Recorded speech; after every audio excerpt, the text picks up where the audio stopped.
29 aprel 2025-ci ildir və həftənin çərşənbə axşam gündür, dəyərli izləyicilər. Bakıda şok bir hadisə baş verib.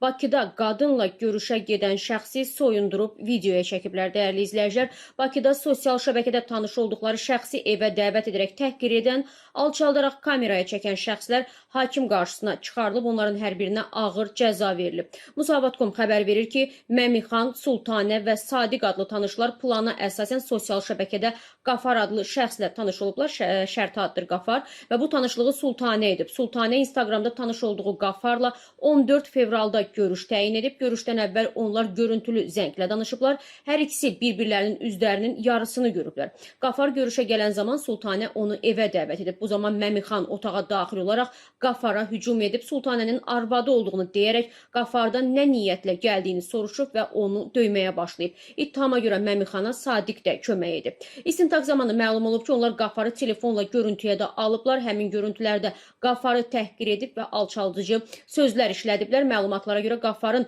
paltarlarını da soyundurublar. Hədə qorxu ilə Qafarın telefonunu və qol saatını alıblar. Kartında olan 1000 manatdan çox pulu da öz bank kart hesablarına köçürüblər. Bundan sonra isə Qafarı sərbəst buraxıblar. Qafar ifadəsində deyib ki, Sultanəni sosial şəbəkələrdə Fatimə adı ilə tanıyıb. O Sultanə və Sadiqi bağışlasa da Məmixana ağır cəza verilməsini istəyib. Məhkəmənin hökmü ilə Məmixan 8 il 6 ay azadlıqdan məhrum edilib. Sultanə və Sadiq isə hərəsi 8 il olmaqla azadlıqdan məhrum ediliblər, dəyərli izləyicilər.